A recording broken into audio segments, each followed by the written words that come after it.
How are you guys doing? This is our third session together, and I know that we usually meet with your mom, but I understand that there's a lot of issues that come along with dementia and Alzheimer's, and I just wanted to make sure you two were squared away as well when dealing with your mom. So that's why I asked you two to come in without her today, so we could talk about some things. That's all good. I just wanted both of you to know that, just like every other meeting, whatever we talk about in here is solely confidential, and I won't say anything to anybody unless you guys ask me to. So just both of you, one at a time, just talk about how you think things at home are going with your mom and you two.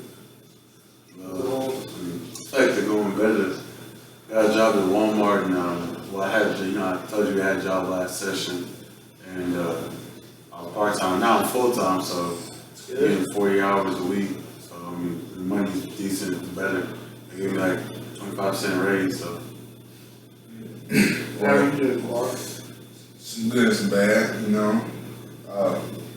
Good side, get to come stay around the house a lot more, you know, be around the family. Start strengthening back up those relationships that I had with my brother and my mother, you know.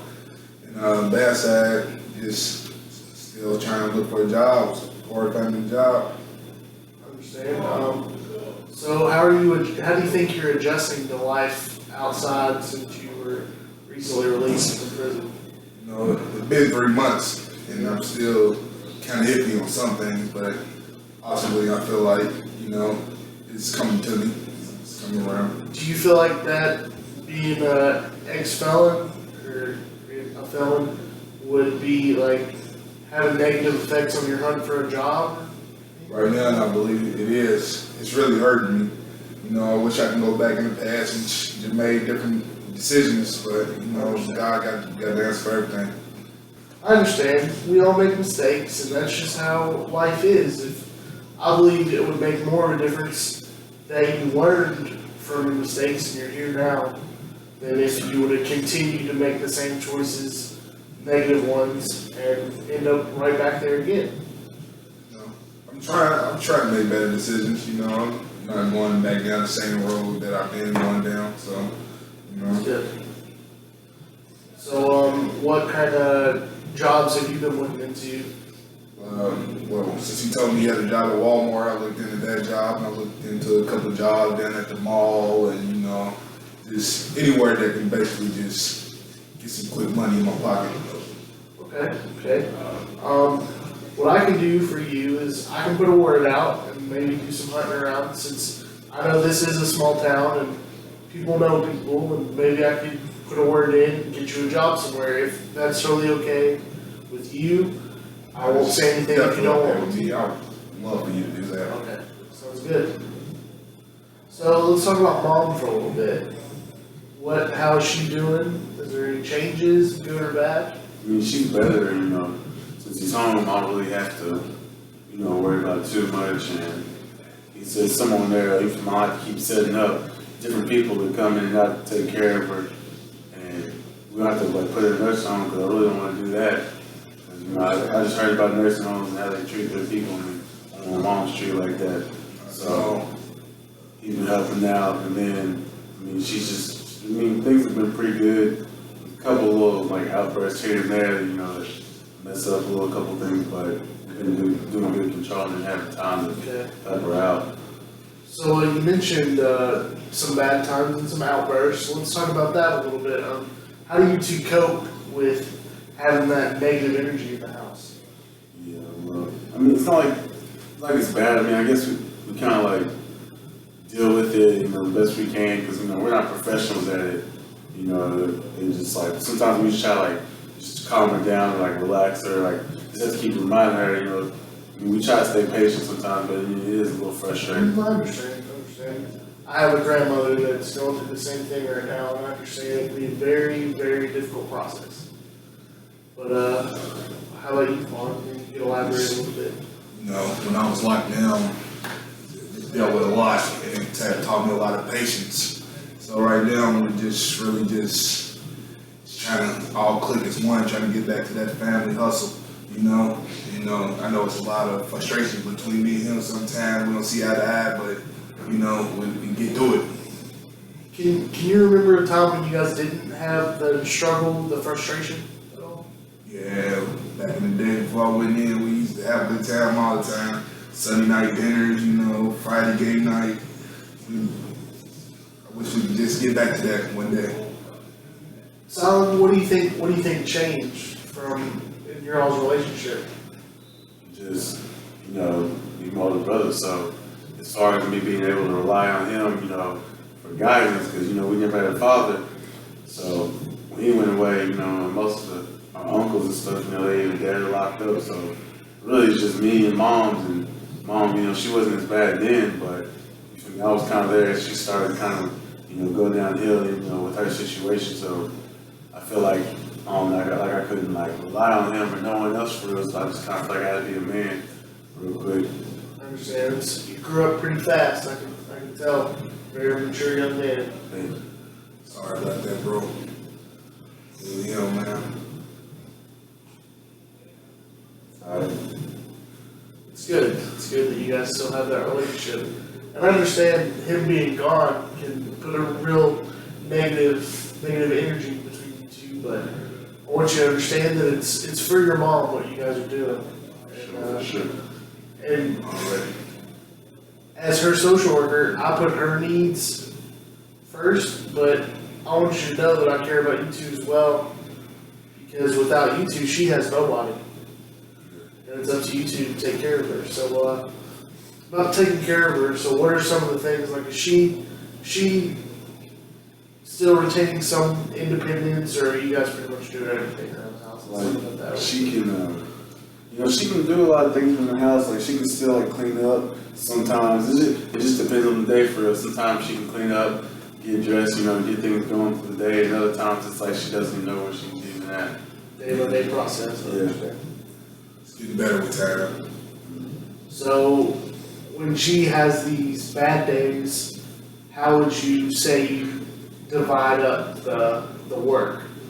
Well, if I'm, like I said, you know, I work a lot, so if I'm not at work on my off days, you know, we both kind of just, you know, if I'm here, you know, I'm helping, if he's there, he's helping, you know, just trying to divide the time, but he doesn't mind stepping in, you know, he kind of feels like it's his job, you know, so you know, I'm working, he does that while he can't find a job right now, so I feel like we divided it up pretty well, just naturally.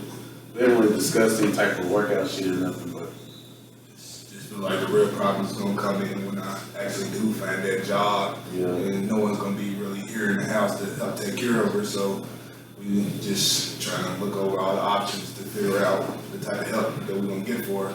And that might be the best thing for her to be. I know you guys at the beginning of the session said you don't like nursing homes. And when we first met months ago, that was your number one thing. You do not want her in a nursing home. But you have to understand that might be the best thing. And I understand that nursing homes have a really, really negative reputation. But one bad place can ruin it for the rest of them. And I think you should at least take a few tours or some visits with your mom and some without. Maybe do some scouting for her if she's not feeling it that day. And just feel it out. And even if it's not a nursing home, they have these places called assisted living, where it's basically she has an apartment and nurses work there as the staff.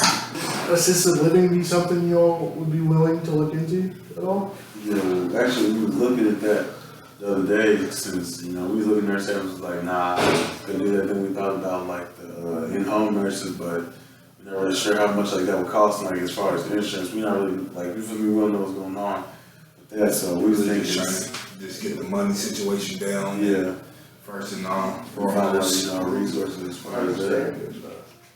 Maybe it won't have to come to that, but it just depends on the individual in those sort of situations.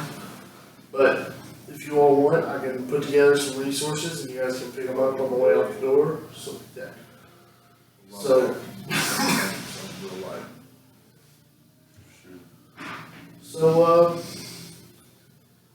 how do you see this, like, being solved? Like, what do you all feel is the best way to take care of mom right now? Like, keep doing what you're doing, or what needs to change? I mean, as far as like right now, just doing what we're doing is all we can do. But I mean, I feel like in the future, assisted living, where, you know, I said some days she has good days, some days she has bad. If someone, you know, could just check on her every now and then, I feel like assisted living would be best. But I mean, then again, it just depends financially. But if, you know, if anything can happen, I feel like assisted living would be perfect. Yeah, I feel like that would be the best thing for her.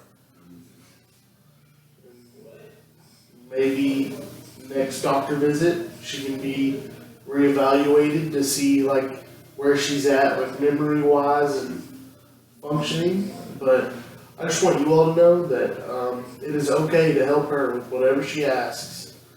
But I want to stress to you that you don't need to take her independence away by any means, unless it's a safety issue. Like, if you feel she doesn't need to be driving her vehicle, it is up to you and up to the doctor. That can be taken care of, but I want to stress the importance of, excuse me, I'm fighting a cold right now. I want to stress the importance of including a doctor's opinion in your decisions with your mom.